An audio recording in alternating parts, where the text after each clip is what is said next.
Welcome to the Develop Yourself podcast, where we teach you everything you need to land your first job as a software developer by learning to develop yourself, your skills, your network, and more. I'm Brian, your host.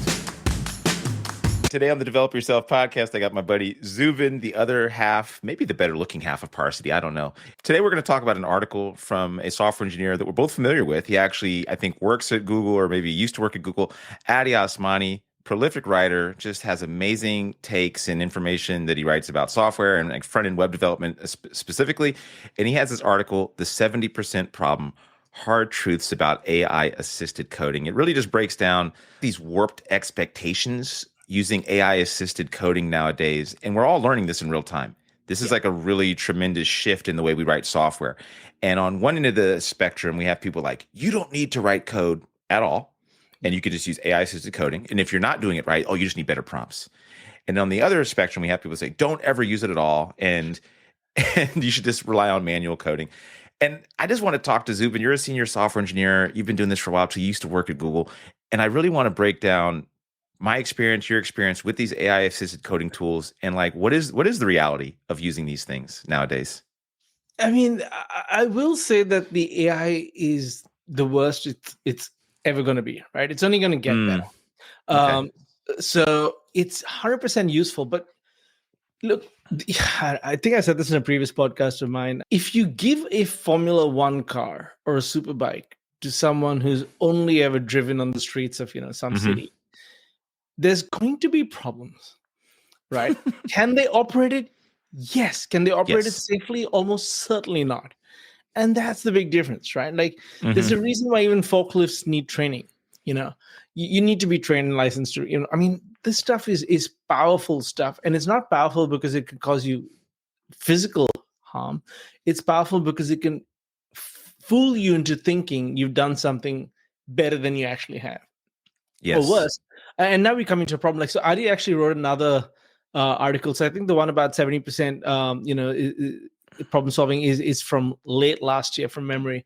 And then a couple of months ago, he wrote another one about basically titled, vibe coding is not an excuse for, rubbish work, or, is not an excuse for bad quality work. And the point is this, which is most people who are vibe coding don't know enough to quality control it. It comes down to that. And because of that, you have all this, in fact, even yesterday, one of the guys from Taro, he mentioned that the problem that we're now seeing is that when code review time happens, there's so much rubbish code that needs to be cleaned up. So much crud, right? That needs to be cleaned up. That's the problem. It's never been a question about, because software engineering is not about writing code, Brian. You know that. Like, that's what it looks like. It's not about the writing of the code, right? Just like writing a book is not about writing words down in a piece of paper. It's the craftsmanship. That's the job, and we're losing that. That's the really scary part to me. And we've lowered the barrier to entry, which is a double-edged sword, because now anybody with an idea can, spin up an app. Is it going to work or be scalable? No, absolutely not. But they can spin up something that looks really, really good. And it gives this illusion that we're being super productive. And I'm feeling this in real time because I'm at a company with some younger CEOs who are not technical, and they're thinking, oh my God, we've unlocked like the secret to productivity with AI. And I actually shared this article with them and my whole team, because what he addresses is this 70% myth. Like, you can get 70%, some arbitrary measure, like pretty far ahead. You can scaffold things, you can build it at speed. Like, honestly, the CEOs made a better looking prototype than I could have using V0, Vercel's V0. But that 30% is where the tool becomes not only less efficient, but like almost feels like it's actively working against you, right? Like, hey, I hope you're enjoying this episode. Now, you know that I own an anti-boot camp with my buddy Zubin, an ex-Google software engineer. If you're interested in not just learning how to code, and you know it's going to take more than 3 months, and you're serious about making a transition into a career in software, and you want to work with people that have done it before and are currently working in senior plus levels, join me and Zubin at parsity.io/inner-circle. You can learn all about our philosophy, how we approach learning how to code and switching careers in a much different way, and how we have so much gosh dang success. If you're interested in being one of the few people that works with us this year, go and apply at parsity.io/inner-circle. And now back to the episode. I've used Cursor enough now, Mike. I think you were using Cursor before me. Are you having the same experience where you're like, oh man, I'm flying? Constantly. And then at some point you're like, now it's just faster for me to write the code. Yeah, constantly. And in fact, it's faster. If I do the math, it was probably better for me as an engineer to have done the research and taken the time to know how to build it from scratch than for me to have relied on it. Because when it comes debugging time, I burn all the time I saved anyway. I lose it, right? In just trying to fix it. And here's the other thing that I think, this is my theory, right? Because of the way AI LLMs need to be trained on data, it's naturally going to be better at anything that is already visible in the browser, which is pretty much all front-end code, right? If it's visible in the browser, that means it's on a website. It's literally part of the text of the website, right? Which means it's easily trained because it's public data. Yeah. The challenge is all the stuff that happens over the wire and in the back end. It routinely, and I work more on the back end, it routinely completely screws it up and sends me down these horrible rabbit holes. Yeah. And I swear at it. Like, I'm like, I get pissed sometimes. I get super pissed. Yeah, because it's setting these expectations, not delivering, and then costing me time because I plan my day on the basis that it's going to boost my productivity. But I will say, productivity-wise, I don't think, I think it does help. And there's a big difference. There's a difference between productivity and there's a difference between quality, right? Productivity-wise, no doubt. It saves me on research time because I know what I'm looking for. And then it does kind of cost me time when it screws things up and it's really messy and all the rest of that. That's true. But that could have happened even on my own. Like, that's the reality of it. But productivity being, the fact that I can, to your point and to Addy's point, if 70% of it can be done, and this is the key point for people who think, it's some sort of panacea or magic bullet, it'll save you a ton of keystrokes, but it won't save you the work that you would have always had to do anyway, which is the engineering work. So there's a difference between writing code and engineering, right? The engineering work is the hard stuff. That's the last 30% that, Addy seems to be talking about. That stuff is not going to save you right now, unless it's completely a toy app, something that's done 100 times. Can it do a shopping cart application from a front end and stylize it? 1000%. Can it do a YouTube clone? 1000%. But how many companies are doing that? Very few companies need to do that. That's not the real world, And maybe you can help me articulate this, because we work with tons of people that want to get into software or that have gone to boot camps, and they're looking at this and they're like, I'm doing a YouTube clone, which I'm like, yeah, that's a necessary step to help you build software. Like, you have to take stepping stones. But then they're looking at something like, but Cursor just does it. So what's the point of me doing it if that tool just knocks it out already? And I'm like, you don't know what you don't know yet. It's almost like you have to get to a point, and you're going to help me articulate this because you're more eloquent, that you understand, these building blocks, these patterns, so that you can then use something like Cursor. Yeah. But if you use it too early in the game now, you're going to miss over these vital steps, these important learnings, and debugging and bashing your head against a wall and getting stuck and having to go through documentation. You're going to lose all that. And then you're going to be not really, one, maybe not even hireable.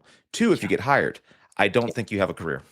Totally. 1000. I mean, we've all experienced this in school.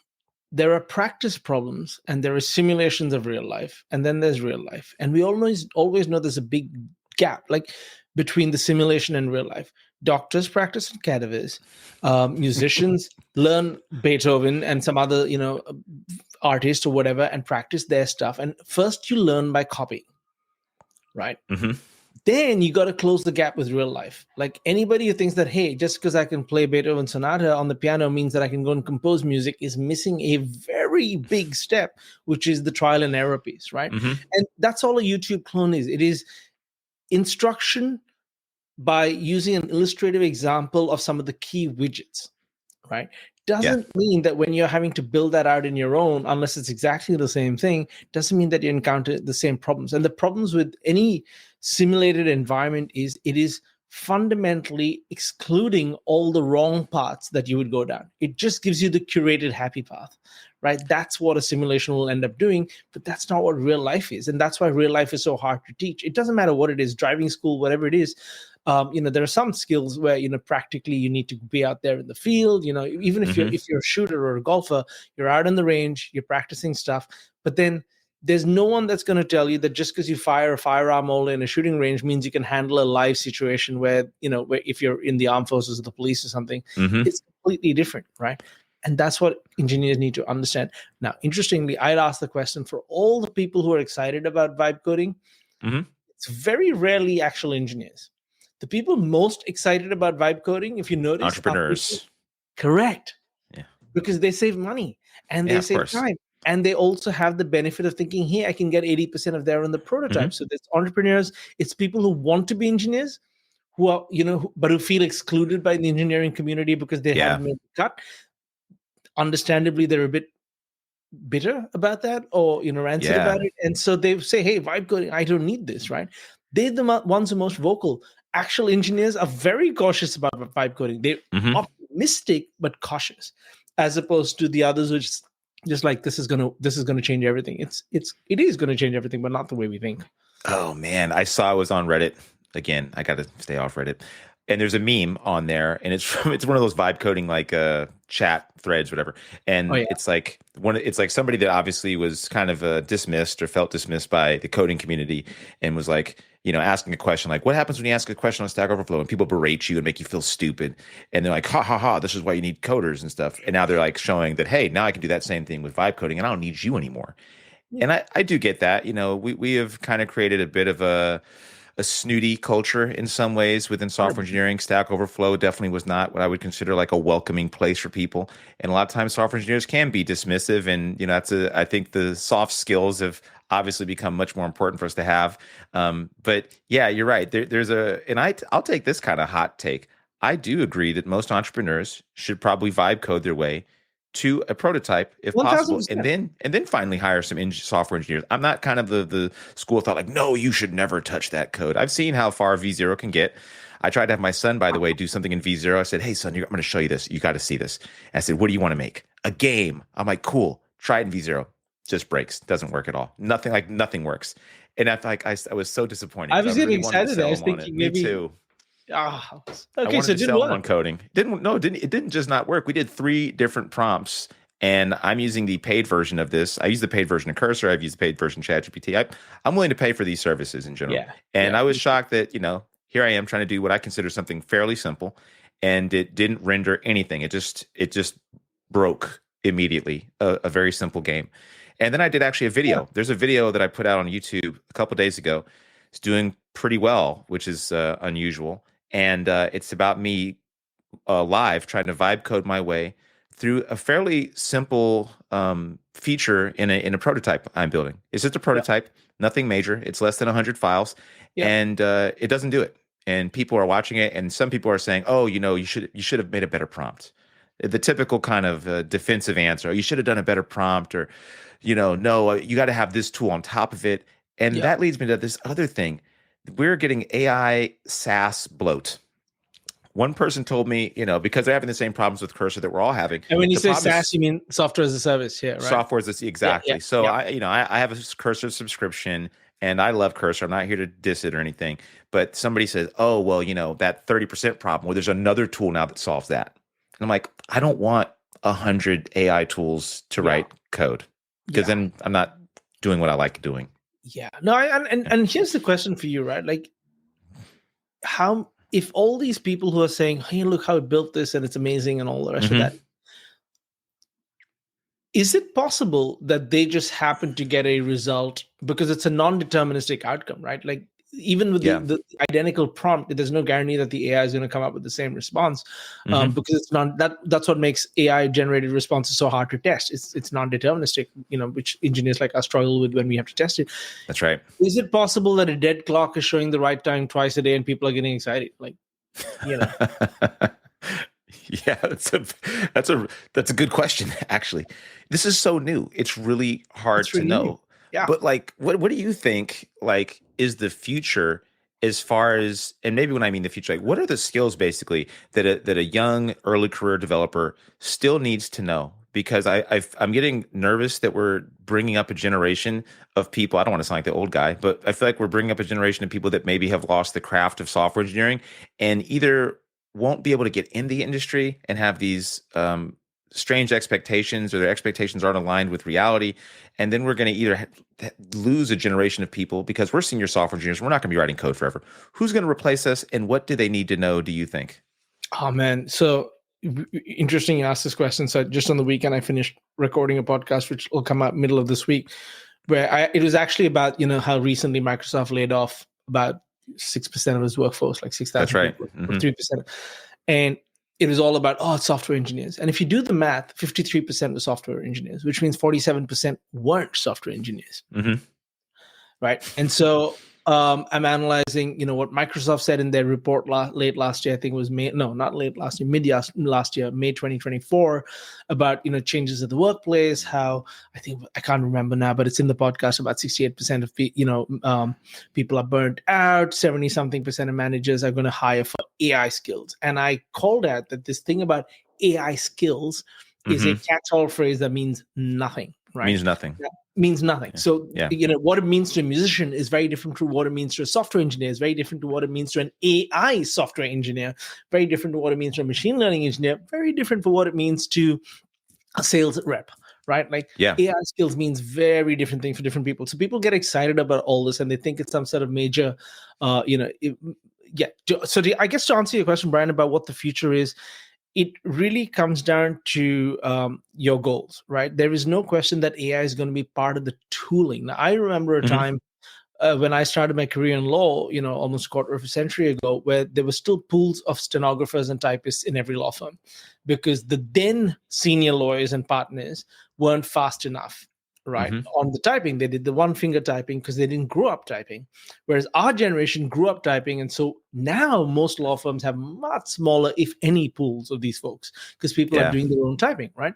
Now, that's what's going to happen in terms of the engineer is going to end up having to work with AI to get things done faster. But the judgment layer, and this is my terminology for it, right? There's a judgment layer involved in any work, whether it's software engineering or being an accountant. There is a judgment layer. And I think people delegate the judgment layer to the AI at their own risk. Right? Whether you're looking for a personal psychologist, a ChatGPT psychologist, whether you're looking for a ChatGPT lawyer, whether you're looking for a ChatGPT coder, you delegate that at your peril because it is not in a position to judge. Right? If something doesn't know the time of day and day of week it's not in a position to judge. That's just my rule for it. Okay. And it's ridiculous to think that we can delegate judge. So I think what's going to happen is, and I think it's already happening actually, and not just in software engineering, we're seeing a generation of junior practitioners in any profession where AI is making an impact, and there are lots of them, lose the ability to make judgment, right? To interpret data, make judgment, do the research, form an informed point of view. We entering a habitual copy and paste without knowing what the hell I'm copying and pasting sort of environment. Which means in 5 years or 7 years when they stop being on the tools, because let's face it, over a 30-year career, most software engineers, or not most, a lot of them will not continue to be on the tools, right? They will get into higher level areas of impact. And I'm coding much less today than I did 3 years ago, much less, right? Oh, yeah. That's the nature of the job as you rise up. So coding's clearly not the most important thing. Okay, in which case, as you rise up the ranks, it's judgment, it's pattern detection, it's that experience that comes from having made mistakes, trial and error. We learn. I talked about this on LinkedIn. We learn the same way the AI does, trial and error. The only difference is the AI does billions of reps in an hour, whereas we take a lifetime to do that. That's the difference, but it's the same trial and error loop, right? So that's what's going to happen. We're going to have an entire cadre of a generation of young practitioners without the experience to move into judgment. Into management. That's something I didn't even think about, but that's a really important one because I'm thinking about what you do, what I do. Even as a senior engineer now at a small company, I was writing up docs recently about the organization structure or about the Git branching structure and kind of my thoughts on here's how I think we should organize ourselves as a team. Here's how I think work should be divided. And we have an internship at Parsity, and all the students in it, we ask what the takeaway is. It's never like, oh my God, I learned so much new coding standards or anything. Right. It's like, oh my God, I've never really had to use, Jira or Asana. Communication, how to tell somebody, hey, I'm struggling with a bug. I can't quite figure this out. Right. When do I use AI? How do I use it? Oh man, is this Git branch? Is this okay for me to push up? Who's going to review it? Oh, this review had way more comments than I expected. It's always about all these things outside of like the writing of the Always, code. It's always. always. I'm having this discussion at the moment where we're trying to design a basic prototype to see whether it's worth Mhm. moving into further. And and it's to do with AI. It's to do with the model context protocol and stuff that you and I've talked about. Yeah, it's very Generally. cool. Yeah, and I'm like, there's an entire bunch of folks who want to build an API server that will respond to it, which is what most engineers would want to do. And my question is like, but why? Because that means there's a whole surface area of rate limiting, authentication, authorization. Then you have to maintain the server-side code. I said if we could co-locate the database with the actual tool, which is a package, and if the database is actually with it, we don't need an API, and it's all public data anyway. Now that's a question that stops people in their tracks, because they're like, actually, why did we go down do we really need the API? And it prompts the right discussion. Do we need an API, right? Do we need a hosted API for this? And that's the kind of thing that, unfortunately, that takes judgment, and it takes the experience of having gone through building an API server, making it publicly accessible, and then defending the darn thing from the attacks of the internet. It's only when you've done that you're like, oh my God, I don't want to repeat that pain again. How do I avoid this? Right. How do I avoid having to expose my flank to that kind of surface area of constant maintenance, attack, and vulnerability? That only comes from experience, right? Yeah, that's the thing, because when you hire a senior developer, it's rare that you're strictly hiring for coding skills alone. In fact, I just haven't had that experience as a manager or as myself on the market where I've been hired like, oh my God, you passed the coding exam and now you're hired. Here's all the money. Here's that big bag of money you wanted. It's more about like, okay, we see you fitting in on the team. Oh, you could also lead the team. Oh, you know about product a little bit. We can see you fitting in all these different areas here. Yeah, that is the piece that I think people are absolutely missing from this in general. And those are much more interesting problems to solve, like the one that you had to solve. Like that's a really interesting one. But you're hiring for experience a lot of times. And if you just offload all that experience, you try to take this shortcut, you're going to end up in a rough position. In fact, there was a tweet, I don't know if it's real or not, but the guy said, we hired a junior engineer and they worked out really great for a few weeks. They got progressively worse throughout the time because as the feature they wrote had more bugs, more things to add on top of it, it was very clear that they were working completely using AI, and they were a victim of this 70%, rule that Addy Osmani talks about in the article, where like they got really far, but then when they had to go back and refactor it or add more code or work on a larger code base, they just couldn't keep up, and it was like obvious that they reached the limits, the rate limits of their AI tools, and they got fired. Yeah, it's so Addy Osmani, I just pulled it up. The other article where he talks about vibe coding is not an excuse for low quality work. He's got the screenshot of this tweet by I am developer, so not even developer, right? I am developer, and the tweet says vibe coding, where 2 engineers can now create the tech debt of at least 50 engineers. So true, like spot on, right? That is so freaking true. That is so funny. That's what's happening. And for folks who are listening to us, like it's all right at a junior level if you're doing mainly front end code. Like I said, I think because the internet, the way websites work, all the code is public. Like it'll be good quality stuff. But as Brian said, it'll get things wrong. Even V0, which is this vaunted sort of savant like AI that does all the front end stuff, gets things wrong. I've never used AI for anything in my entire career so far, and I use it every day, where it gets things right. It just doesn't. And I think at the back end, and the more obscure sort of work you're doing, the less density of information out there on the internet, it's just not going to get it right, especially with training windows and stuff like that. Now, of course, there are ways you can fix it. You can, add stuff to the context window. You can do all kinds of, you can add more context by, inside your cursor or your VS Code or whatever it is. But it still doesn't have the volume of training data that you can reliably say, this is what's going to happen. Now, just as an example, when I was at Google, there were things that I had to do that you couldn't Google for. Like that was the irony of it.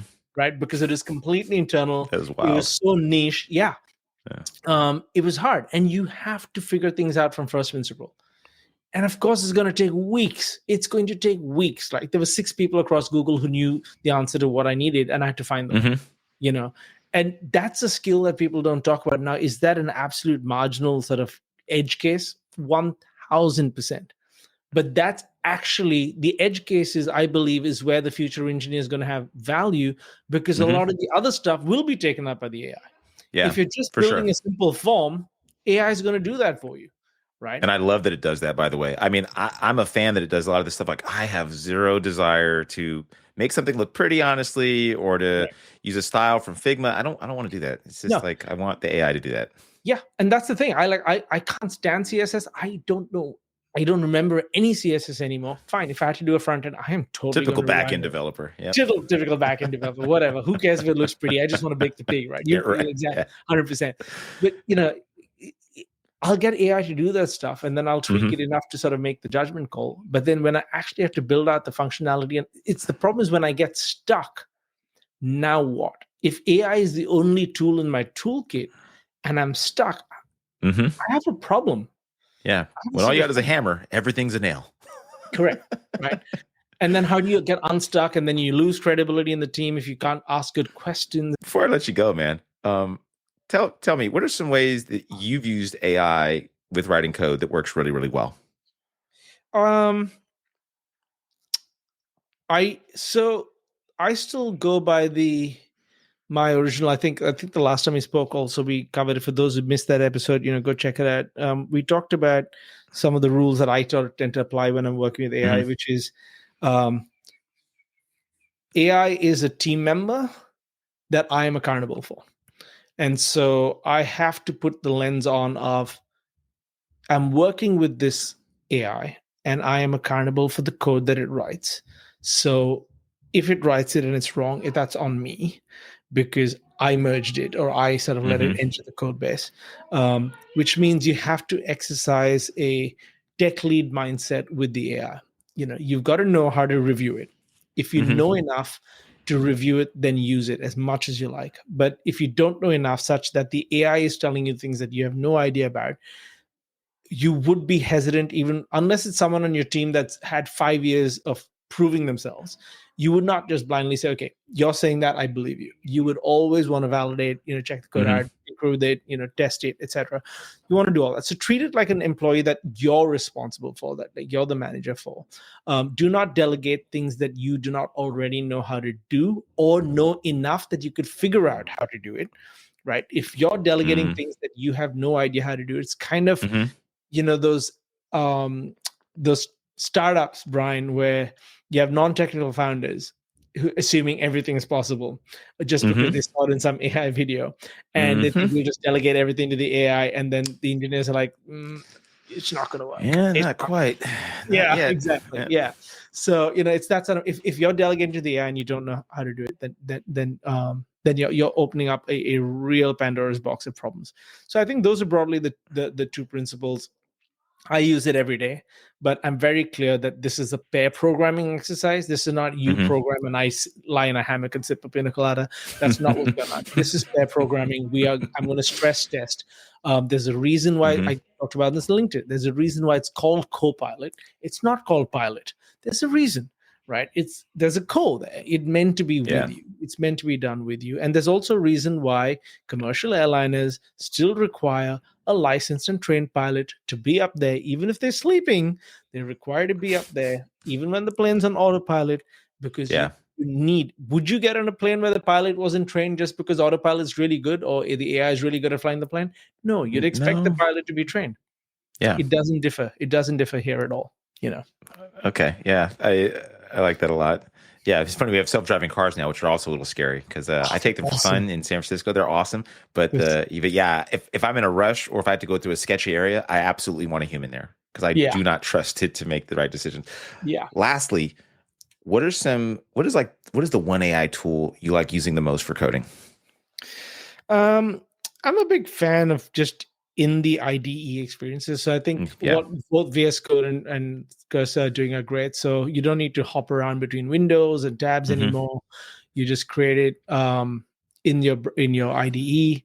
You connect the AI that you want at the back end, whichever one you've got the key for, or if you're paying for a subscription, then you get some included credits. That's great.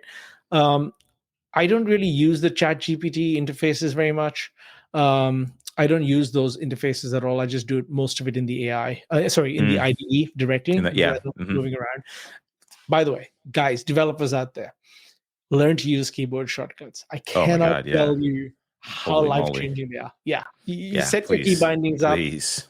Do not keep reaching for the mouse all the time. You'll just get so much faster once you get keyboard. Once you start with keyboard shortcuts, you will not go back to moving to the mouse. Like you'll just be like, oh my God, this is the slowest thing in the world, reaching for the mouse, scrolling across the screen. Like, nah, just That's use it. I'm putting my VS Code shortcuts in this episode. If you go to the bottom of the episode, you'll see that because more of you need to know those. Oh, 100%. So you can toggle on and off the chat, change modes. You can do all of that with your shortcuts, and that's kind of how I use it. To be honest, Brian, I tend to prefer ChatGPT is really good, so I tend to switch and cycle between Claude, ChatGPT, and Gemini. These are, and I often will ask the same question of all three. Okay. Because as far as I'm concerned, I've just got extra team members. And they give me, especially for things where I'm like, I don't know, I don't know if this is actually going to help me. This answer is going to help me. I ask them questions. I'm like, what have I missed? Review my code and tell me what I could do better. And I can't remember who. It was a really great article where they said that they used a lot of AI and then they stopped because they felt they were getting really rusty. So what they would do now is they will still go through the effort of writing the code themselves, but get the AI to review it. Right. So they still maintain their craftsmanship. Yeah, I think it's a harder way to do it. But it gives you, your hands are still very firmly on the wheel, which I think is really important. Like I do not want, I posted on this on LinkedIn as well. I do not want vibe flying. I do not want vibe medicine. I do not want vibe surgery. Vibe surgery. I do not want any of these vibes. So why is vibe coding suddenly okay? I do not want vibe lawyering. I do not want vibe judgment. I do not want vibe policing. I don't want vibe anything. Me neither. We've cheapened this industry too much, I think. We've really cheapened what software engineers do. And I do blame kind of this boot camp era and like the whole like anyone can code thing. I'm like, yeah, I guess like anyone can be president too, or a plumber, or don't cheapen the effort required. Don't cheapen that. We've made it. We've really done a disservice to ourselves, and I'm a little bit glad that era is coming to a close, which is why I think that we're in a good position. If you don't want to be a vibe coder, if you actually want to be a real software engineer and learn how to think through difficult problems, And that's the thing with what we're doing with Varsity in a Circle is it's like we have students who don't necessarily want to become software engineers, but they want to have engineering like skills so that they open up this tree of options in front of them, right? And that I believe is the right way to think about your future, because none of us can see more than 2 to 3 years out, right? And if you don't have a mix of skills that makes you fairly unique in the marketplace, if you're going to be a commodity in the marketplace, you're kind of in trouble, because the AI will eat up the commodity jobs. It will eat it up. So that's if for those who want to learn to code to get better careers, doesn't have to be software engineering. There's no end to the kind of careers you can have by learning to code, just because you'll be more technically minded. Vital skill, right? And that's an advantage. A much better way to look at it. Yeah, that's a really 100%. Good way to look at it. Like, learn to code and do whatever the hell you want. Like, the most useful skills. Yeah. Exactly, and this is the beauty of it. Like the most useful skill I learned, I would not have gotten into software engineering had I not learned sales and how to sell during my startup years. There is no way I would have gotten into a software engineering job, because sales is about identifying the problem that the prospect needs and then solving that problem for them convincingly. How is that different from a job interview? It's literally what a job interview is. Yeah. That's the reason number, 628 why salespeople tend to make really good career changes into software. Well, exactly. Zubin, thank you so much for talking today. I always enjoy speaking with you. I'll speak with you again this week, but it's fun speaking with you on air and going off on this kind of stuff. I have links to all the stuff we chatted about, including the article, in the show notes. Sounds really good. Thanks for having me, Brian. And in a few weeks, let's try and do some episodes on the interview process and what we're seeing as well. It'll be a fun one. I cannot wait. I cannot wait for all the hate on that one. Yeah, sounds good. All right. See you later, man. See you around. That'll do it for today's episode of the Develop Yourself podcast. If you're serious about switching careers and becoming a software developer and building complex software and want to work directly with me and my team, go to parsity.io. And if you want more information, feel free to schedule a chat by just clicking the link in the show notes. See you next week.